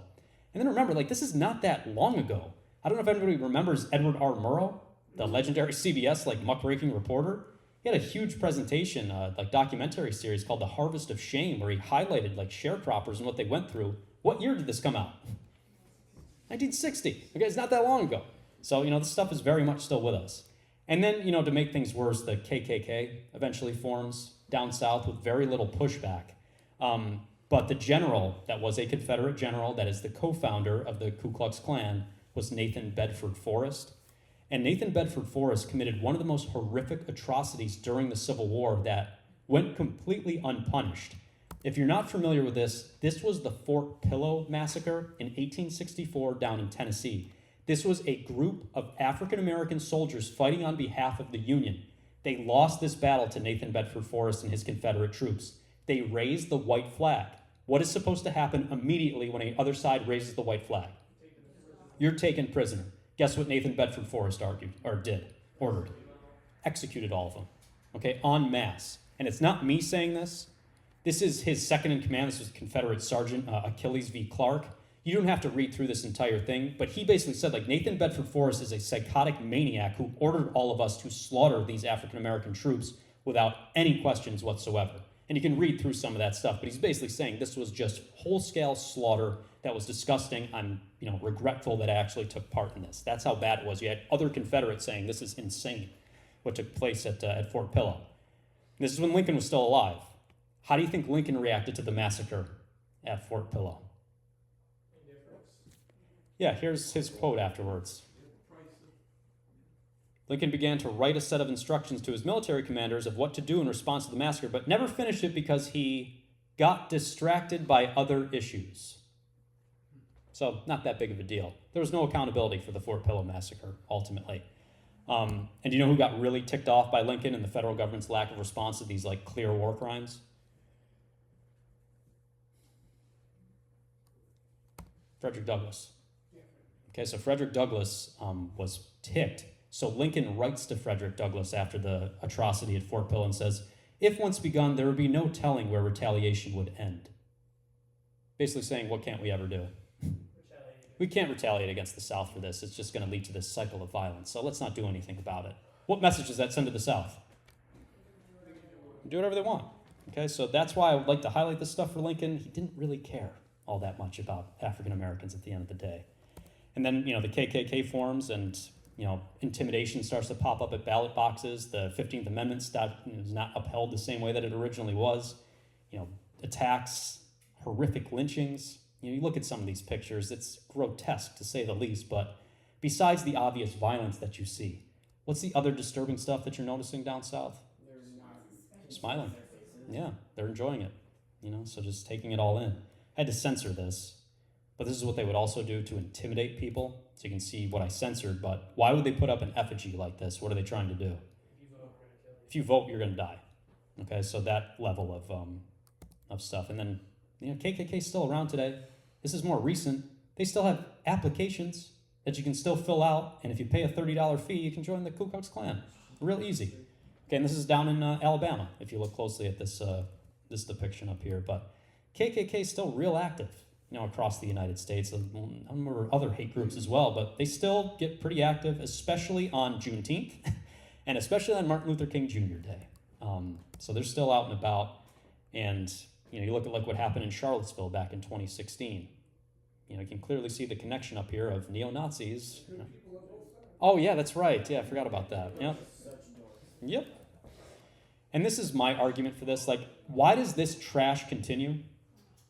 Because of the systemic racist ideology that is brought into children from their parents at a young age. Exactly. So, always keep that in mind. No kid, grows up just innately thinking, I hate minorities. Is that something that needs to be taught? Yes. Yeah, and it's ingrained, so that's how this stuff continues on. So you can only imagine what that child is going to grow up thinking when you have a dad that has a swastika on his back. He's a great dad. Yeah, wonderful guy. And then, Jim Crow laws were passed after all this as well, with not a lot of pushback in the North. So the Jim Crow laws in particular, are you familiar with the poll taxes that were eventually passed? So poll taxes, you had to pay now to vote, and then the literacy tests that were passed as well in the southern states. I want to show you an example of what a literacy test looked like, but you had to pass this in order to actually be registered to vote down south. So I'll show you this one. This is the Alabama literacy test, but from what year? 1965. Okay, so like I said, not that long ago. What are these people being asked? Government questions, current event questions. Are these very difficult questions to answer? Yes. Now let me ask you this. This was a 68-question test. How long do you think you had to answer all 68 questions? 15 minutes. You had 25 minutes. Guess how many you could get wrong before you failed the test? 1, Close. 0. Not quite. 5. 7. Okay, so you had 25 minutes to answer a very dense 68-question quiz, and if you got more than 7 wrong, you failed. Who were the only people that had to take these tests? African Americans, okay? Do you know who was exempt or how they were exempt? There was a clause that was passed that said, you're exempt from taking these literacy tests, and you're exempt from poll taxes. You don't have to pay. Well, let me just say it, because are you guys familiar with grandfather clauses? Yes. The grandfather clauses allowed white people to not have to take the literacy test, not have to pay the poll tax, because they said if your grandfather ever voted in an election, you are exempt from this. Why is that incredibly unfair to African Americans? Their grandfather, they could never vote, okay? So they had to take these tests in order to pass it. And all these Jim Crow laws and all these different leaps and bounds that they're having to jump through in order to vote, this stuff worked. If you look at this graphical breakdown that I have up here, before the Voting Rights Act was passed in 1965, What percentage of African Americans in Mississippi could actually vote? That's the orange line. So look at Mississippi on the left. How many African Americans were registered to vote in Mississippi? Yeah, like under 5%. Okay, so these did exactly what they were designed to do, and the North did not really push back against this. So disenfranchisement was widespread, after all this. And then we get to one of the most pivotal elections in American history, the election of 1876. It was these two individuals, Rutherford B. Hayes, who was the Republican, and Samuel Tilden, who was the Democrat, that you see up here. Here's the breakdown of this electoral map. Look very closely at this one. Where was Hayes popular, mainly? In the North. Obviously, Tilden, the Democrat, was more popular down south. Is there anything that you notice that's interesting? New York, yep, so that's not, not great looking back for us. But what do you notice about the electoral vote? For the electoral vote. Yeah, so for the electoral vote, that's in the top right. Hayes won the electoral vote. Tilden won the popular vote. But do you remember what you need in order to actually outright win the election? Guess how many more electoral votes Hayes needed to actually win? He needed one more, and he didn't have it. So this is technically a tie in the Electoral College. Do you remember what happens in the case of an electoral tie? Vice President. Goes to Congress, and Congress has to break the ties. It goes to the House of Representatives. Do you know what the agreement was? Because, obviously the North wanted Hayes, the South wanted Tilden. Do you know who ends up becoming president? Hayes. Hayes gets the presidency, so he gets enough votes in the House of Representatives, but is the North going to have to give something up to the South in order to get this? Yes. What is the agreement? And this is crucial to understanding the final few things I'm going to talk about. What could the North give the South that they want more so than anything else in the world that is going to make this compromise go through?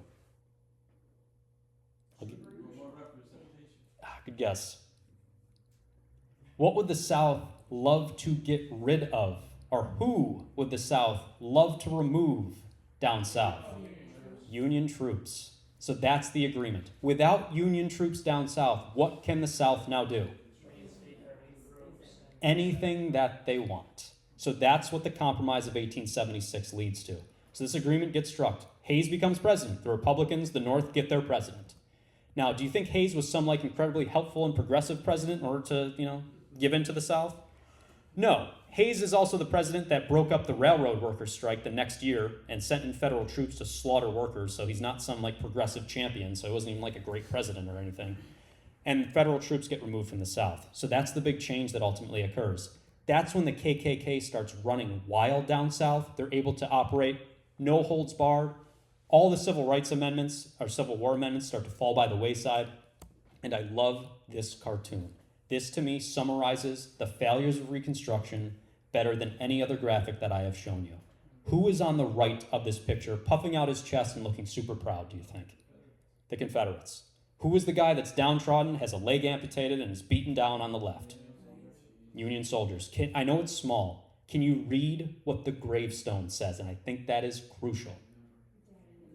In memory of Union heroes who died in a useless war. What are they arguing here? Didn't change a thing. Okay? Did we end up right where we started? What are we doing again with the South? Giving them back the ability to do what they wanted to do. We're compromising with them just like we did in the dawn of the Civil War. And what message do you send if you compromise with people? It's acceptable. It's legitimate. And that's what we did. We legitimized all their crazy beliefs once again. We just let it all go. What did they had a flag upside down, does it say something in the stripes? Emancipation of the Guerrilla slave. warfare. Oh, yeah. It's kind of tough to dissect, but I got to give Family Guy credit. So let me play this clip for you real quick. So if I sign this, the war is over, we surrender, and we still get to be dicks forever? Okay, you win. It's pretty simple, but what is the argument? Who really won the Civil War ultimately? So they got exactly what they wanted. Yeah, they lost the war, but the grander war outside of that, they got exactly what they wanted in the wake of all this. So that's why my question is, to get to my final few points, why is the Reconstruction era a truly tragic time period in American history? It was a failure and it allowed oppression to Did we have a small window of opportunity to actually address systemic issues inside of this country? What did we do instead? We blew it. Okay, we completely blew it. So, the Compromise of 1877 just gets rid of all this stuff. And then Plessy versus Ferguson happens, which legalizes all those Jim Crow laws, allows all that stuff to just be legal moving forward. So we just keep acquiescing to the South little by little, giving them exactly what we want. And, leads to significant issues. So my final few points are this. And I want to talk a little bit about Civil War monuments and the Confederate flag. So give me a few minutes, but could you easily make this case that it's dangerous to the health of the country to have monuments and statues honoring war criminals, racists, and creators of hateful terrorist organizations? Is that probably not a good thing for the country as a whole? One problem. Who do we have a whole bunch of monuments and statues to still today inside of this country? There's more Confederate monuments today than there are Union monuments inside of this nation, which is kind of nuts when you think about it. 31 states had monuments to the Confederacy. Exactly, so that's 12 in the Confederacy. it's a solid majority. John Brown has statues in Kansas, but do you see what typically happens to John Brown's statue? It gets defaced, and they're putting like swastikas and Hail Satan over it and all this other crazy nonsense. Jefferson Davis has monuments, to himself. That's totally fine. Alexander Stephens, the guy that admitted that the cornerstone of the Confederacy was slavery, being the natural institution that African Americans should just get used to. He has a statue in the Capitol building. Okay, so it's right in our nation's capital where Alexander Stephens is memorialized. It's the quote. It's a quote, yeah. And that quote is a little disconnected from the other quote that I have up here. Do you know who built this statue? And this, I think, is absolutely fascinating. Are you all familiar with Mount Rushmore? Okay, so the guy who constructed Alexander Stephens' statue in the Capitol is this guy. So it's Gutzon Borglum who constructed Mount Rushmore. If you don't know the history of Gutzon Borglum, do you know what he was a member of? He was a noted white supremacist, so connect the dots. He was very sympathetic and at one time a member of the Ku Klux Klan, so that's clear. And that's why he was tasked with constructing Mount Rushmore and all these Confederate monuments. Do you know why he picked these presidents in particular to go on Mount Rushmore? Except for Roosevelt, they almost slaves. Exactly. And Lincoln.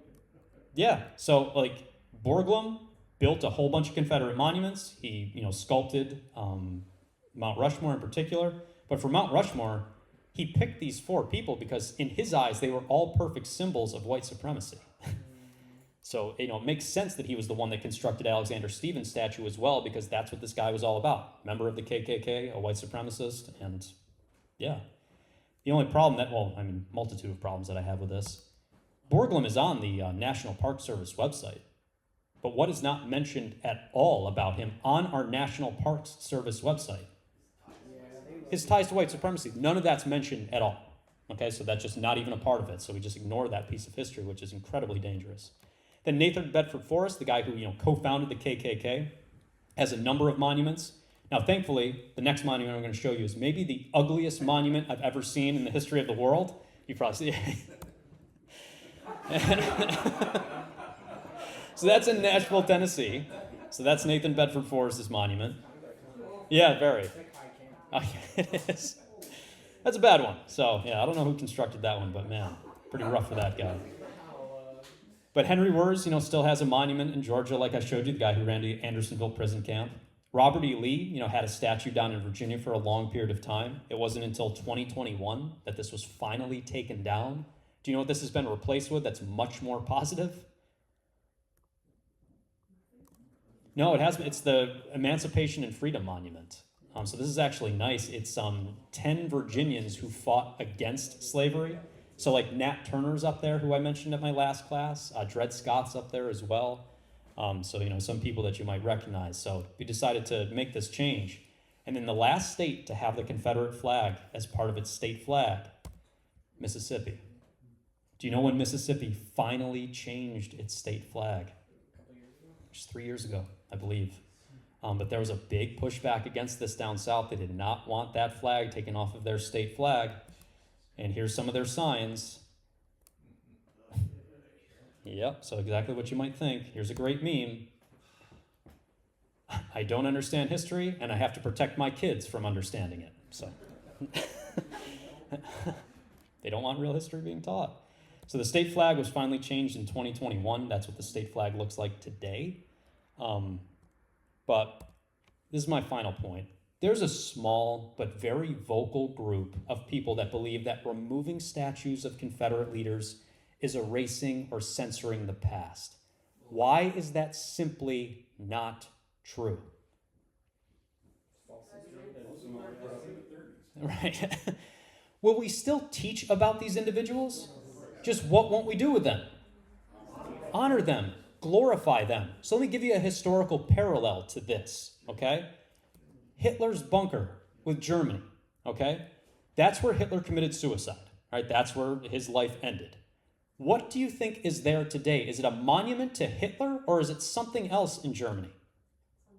Do you know what it is today? It is, thankfully. Yes, it is. It's a Holocaust memorial, okay? Why do you think the Germans decided to do this instead of building a monument to Hitler? Right, yeah. Okay, what do they want to remember? The victims of the law. The victims, okay, instead of glorifying the perpetrator of those mass atrocities. And then, my wife's not here, she could, tell this story, but my sister-in-law, and my wife as well, but my sister-in-law in particular, she did a semester abroad in Germany, okay? And I want to see this, just take a guess before I give it away. My sister-in-law went to Nazareth College, okay?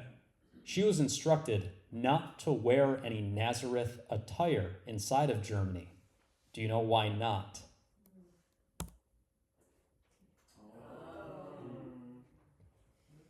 That's one letter away from what? Yeah, okay? And the reason why she was told this, do the Germans take this piece of their history like dead serious? Yes. Yeah, like you're not allowed to have swastikas, you're not allowed to have any sort of Nazi regalia, none of that stuff. Why do you think the Germans have put those laws in place?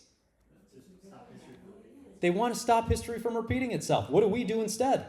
We honor them. Honor it. We encourage it. Absolutely. That hasn't even really worked in Germany. You look at the police state in Germany now and their brutality against protesters. Oh, it's been horrific. And the stuff you see coming out of Germany at like pro-Palestine protests, like these young people getting like basically beaten half to death by these cops that are never held accountable. That's why even when you legislate it, they don't always follow through on it. So at least it's slightly better than ours, but it's still not great. And that's kind of my final point here. There's people who display the Confederate flag, still today. And what the argument is, and I want to see what you guys think of this stuff, but they claim that they don't fly this flag because they're racist. Okay, that's not it. It's because it represents the rebel spirit. Okay, and it represents them fighting back against a tyrannical government. Can you pick apart why that's kind of nonsense? Because the Confederacy was fighting to enslave people, so. Which is extremely tyrannical. Yes, exactly. I think it is tyranny, to enslave an entire race of people. So my argument of why this is pure trash is twofold. If you really believe in the rebel spirit, if you're somebody that wants to fight back against a tyrannical government, who should you maybe honor instead that was definitely a true rebel that stood up to this country and put his life on the line for it and paid the ultimate price? John Brown, okay? And just so you guys know, John Brown has his own flag. I have this in my classroom. It's the abolitionist flag. Okay, so that argument, I'm just such a rebel. I love the rebel spirit.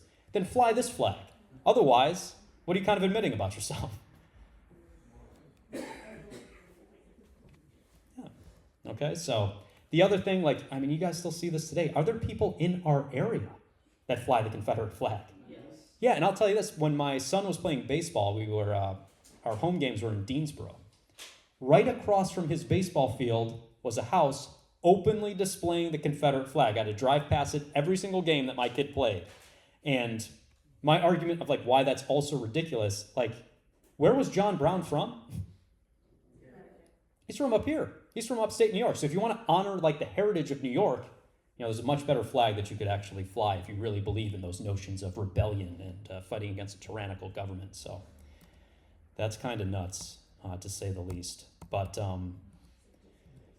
the last thing, that's the real reason. I just want to admit it, I think is what it boils down to. But I guess the final thing, just to wrap up with this, is what to you are the historical lessons to take away from the failures of the Reconstruction era? What's the biggest thing you should probably take away from this presentation, from this time period as a whole? Should you ever give an inch to racists?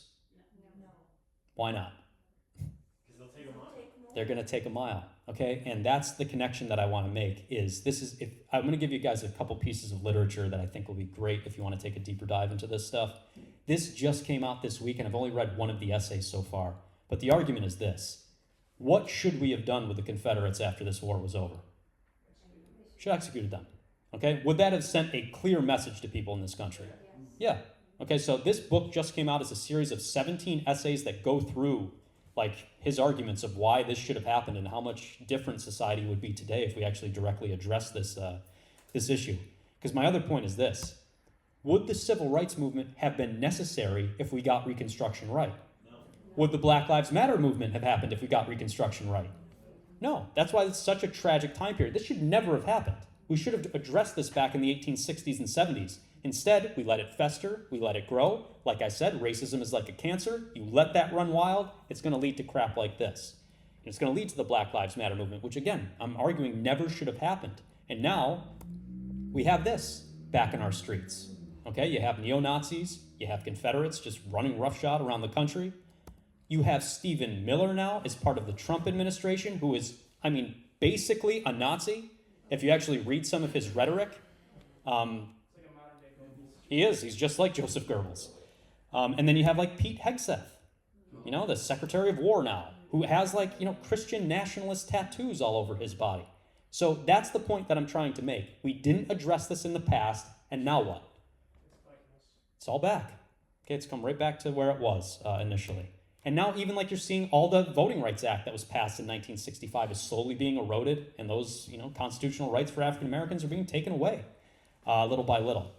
So let me just show you a couple resources to explore if you guys want to jot this down or whatever if you're curious. These are some of the materials that I use to kind of craft my presentation.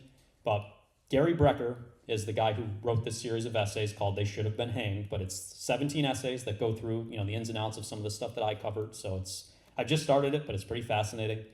If you want more insight into John Brown, W.E.B. Du Bois wrote a biography of John Brown in 1910, I believe, that gives you a really good perspective of John Brown's life from the African-American point of view, with Du Bois in particular, so that's fantastic. The Good Lord Bird, like I mentioned, if you want to watch an entertaining TV show that really does a good job of summarizing John Brown's actions in his life, that'd be great. This is on Peacock, if you have that streaming service, but it's The Civil War, or Who Do We Think We Are? Really does a good job of breaking down some of the stuff that I talked about in a little bit more long format. And then Marx and Engels wrote, because they lived during the U.S. Civil War, but this is the Civil War in the United States with the writings of both Marx and Engels. Gives you really good insight into kind of a class analysis perspective of the American Civil War. So I think that's fascinating to take a look at. But let me just ask you this as kind of a quick thing to wrap up with. Do you know why Marx and Engels were incredibly hopeful during the American Civil War? What did they think was going to happen? They saw it as a revolution. They saw it as the beginnings of a true revolution inside of this country. They were very disappointed, in Engels in particular, of how Reconstruction failed. But they thought we were on the precipice of actually addressing, systematic issues, and it didn't end up coming to fruition. So, all right. Final things. I just want to say, thank you so much for sticking with me. I want to thank the other side, the PSL in the back as well. Don't forget, there's a donation box up here, a donation jar. So make sure that you make a donation to the other side. If you'd like to donate directly to me, if you don't have cash on you, just to help me keep going, I appreciate it. You don't have to. I do this not because I make money from it. I don't make any money, really. But there's a Venmo link up there if you'd like. Or if you'd at least like to follow any of my social media platforms, I have an Instagram. I have a YouTube channel as well where you can actually watch all of my presentations. I record these and then post them almost immediately afterwards, so you can go back and watch them at any point in time. So if you do have your phone, you can scan those QR codes and take a look at that stuff. But just a couple quick announcements before we call it a day. On December 12th, which I believe is a Friday, the PSL will be hosting, I forgot the actual term for it. It's the Rally Against Fascism.